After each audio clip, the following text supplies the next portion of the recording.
जब भी कुछ मीठा खाने का आपका मन हो तो 1 कप सूजी घोलकर इसे आप बना सकते हो और शाम की चाय के टाइम भी इसे आप ले सकते हो और हफ्ते भर के लिए स्टोर करके भी बनाकर इसको रख सकते हो। ये खराब भी नहीं होगी और घर के पड़े सामान से ही ये फटाफट से बन जाती है। कुछ भी आपको बाजार से खरीदने की बिल्कुल भी यहाँ पर जरूरत नहीं है, तो आप बनाएं जरूर इसे। इस रेसिपी को बनाने के लिए यह मैंने ले ली है 1 कप सूजी। आप इसमें बारीक मोटी कैसी भी सूजी ले सकते हो। मेजर करने के लिए कोई भी आप कटोरी या कोई बर्तन ले सकते हो, या हमें एक बड़ा कोई भी बर्तन ले लेना है। उसमें हम डालेंगे सूजी को। सूजी डालने के बाद या हम सूजी में डालेंगे पानी। या हमने 1 कप सूजी ली थी, तो यहाँ पर हम मेजर करके 2 कप जितना ही पानी डाल लेंगे। अब सूजी को हम पानी में मिक्स कर लेते हैं। बस इसी तरह से आप कोई भी चीज मेजर करके ले, ये रेसिपी आपकी एकदम से परफेक्ट बनेगी। सूजी को हमने अच्छे से मिक्स कर लिया है। अब सूजी को हम 10 मिनट के लिए छोड़ देते हैं, जिससे कि सूजी अच्छे से फूल जाए। सूजी अच्छे से फूलेगी तो नाश्ता भी यहाँ पर अच्छा बनेगा। हमने यहाँ पे ले ली है कढ़ाई।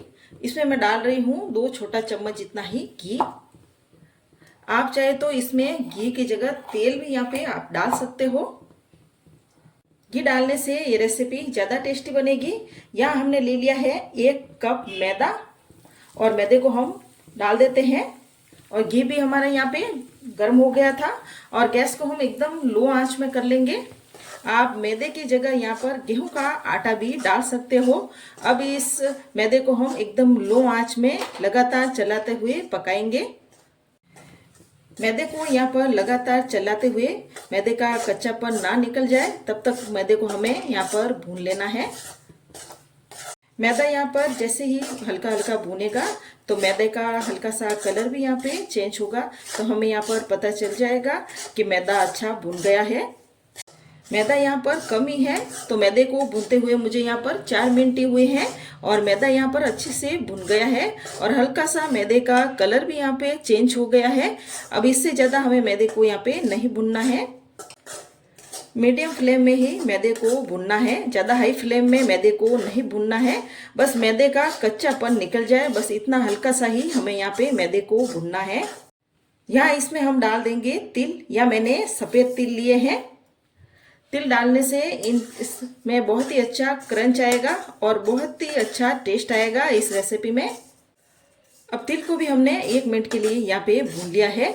बस ये हमारा मिक्सर अब तैयार है। बस इसी तरह से सारे चीज़ों को हमें भून के लेना है। सूजी को पड़े पड़े भी 10 मिनट हो गए हैं और सूजी को भी देख लेते हैं। सूजी यहाँ पर अच्छे से फूल गई है। अब चलते हैं गैस की तरफ। अब सूजी को इस मिक्सर में डाल देते हैं और गैस की फ्लेम को हमने यहाँ पे लो ही रखा है। अब लगातार चलाते हुए इस मिक्सर को हम मिक्स कर लेते हैं, ताकि इसमें कोई गुठली गांठ वगैरह ना रहे। अब लगातार इसको चलाते रहना है, बीच में छोड़ना नहीं है, नहीं तो ये जल्दी से सूजी नीचे चिपक जाती है। बस इसको भी लगातार चलाते हुए इसमें भून लेते हैं। ये मिक्सर एकदम से गाढ़ा हो गया है और लगातार चलाते हुए इस मिक्सर को मैंने 3-4 मिनट हो गए हैं और मिक्सर यहाँ पर अच्छे से भुन भी गया है। अब इस मिक्सर में हम डालेंगे चीनी। तो यहाँ मैं डाल रही हूँ 2 चम्मच जितनी ही चीनी।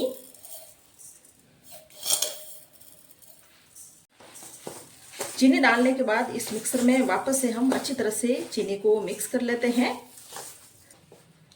चीनी को भी इस मिक्सर में हमने अच्छे से मिक्स कर लिया है। यहाँ पर सूजी अच्छे से पक गई है और ऐसे कढ़ाई भी छोड़ रही है, यहाँ पर चिपक बिल्कुल भी नहीं रही है और ये हमारा अब मिक्सर बनकर तैयार है।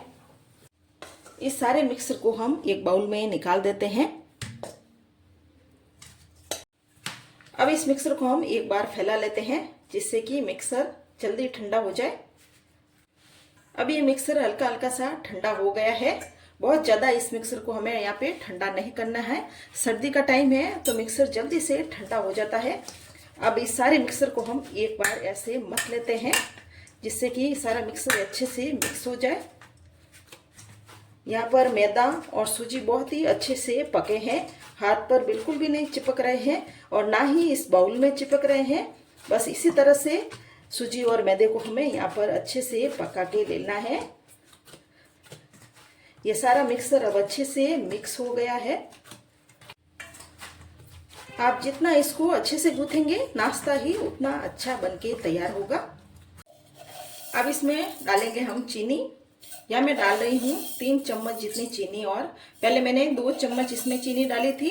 ये मीठा आप अपनी पसंद के हिसाब से डालें, कम ज़्यादा। और साथ ही इसमें मैं डाल रही हूँ कुटी हुई इलायची। इलायची डालने से भी बहुत अच्छा टेस्ट आता है। साथ ही इसमें हम डालेंगे बेकिंग सोडा, जिससे कि अंदर तक ये सॉफ्ट और एकदम ऐसा जालीदार बने। अब इस सारे मिक्सर को हम हाथों से ऐसे मसल कर अच्छे से मिक्स करेंगे। चीनी को हम पकाते टाइम उस टाइम भी डाल सकते थे, पर जैसे ही हम वहाँ पर चीनी डालते तो ये सारा डो ऐसे पिघल जाता और गीला हो जाता, क्योंकि चीनी अपना पानी छोड़ देती। तो हमें यहाँ पर चीनी इस टाइम में ही डालनी है, लास्ट में, जिससे कि चीनी के कण भी इस रेसिपी में दिखे। यहाँ पर सारे मिक्सर को हमने मिक्स कर लिया है। बहुत ज़्यादा हमें यहाँ पर इसको नहीं मसलना है, बस ये मिक्सर अब हमारा तैयार है। और आप देख भी सकते हो इसमें चीनी के कण नज़र आ रहे हैं। अब इस मिक्सर को हमें रखना भी नहीं है, अगर हमने रख लिया तो चीनी अपना पानी इसमें छोड़ देगी। अब इसको हम थोड़ा सा तोड़ लेते हैं और हाथों पर हमें यहाँ पर घी या तेल लगा लेना है। तोड़ने के बाद इस तरह से हम राउंड शेप में करेंगे, और राउंड शेप में करने के बाद हल्का सा इसको दबाएंगे। बस इसी तरह के ये सारे पीस हम हाथ से ऐसे गोल घुमाकर बना लेंगे राउंड शेप में। सारे पीस को हमने यहाँ पे बना लिया है। बस हमें यहाँ पे इस पीस को बनाते हुए ध्यान रखना है कि कोई भी क्रैक वगैरह इन पीस में ना रहे, बस बिल्कुल ऐसे ही रहे। तेल यहाँ पे अच्छा गर्म हो गया है। अब एक एक पीस करके इस तेल में हम डाल देते हैं। एक बार में मैंने यहाँ पे 6 पीस ही डाले हैं, और डालने के बाद यहाँ मैंने गैस को अभी एकदम लो आंच में कर लिया है। एक बार हम इसको नीचे से पकने देंगे, उल्टेंगे, उसके बाद हम गैस को लो मीडियम आंच पर कर लेंगे। ये नीचे से अब हल्के हल्के से सिकने लग गए हैं, तो एक बार इन्हें हम हिला लेते हैं। ये नीचे से हल्के हल्के से सिके तभी इन्हें हम हिलाना है, और एक बार हम इनको वापस पलट भी लेना है। बस हमें यहाँ पर ध्यान से ही पलटना है ताकि ये टूटे वगैरह नहीं। अगर आपको ये रेसिपी बनाने का तरीका पसंद आ रहा है तो आप मेरे चैनल को जरूर सब्सक्राइब करें और कमेंट करें। इन्हें हमें मीडियम आंच में ही पकाना है, ज़्यादा हाई आंच में इनको नहीं पकाना है।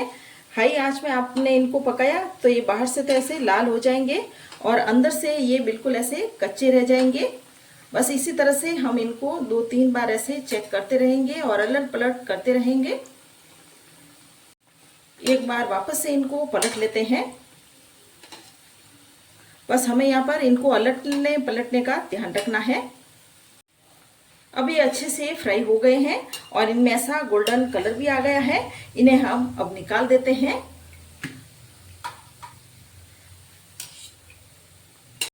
ये बहुत ही अच्छे से पके हैं और ऐसे फूल भी गए हैं। यहाँ पर ये सारे पीस बनकर अब तैयार है।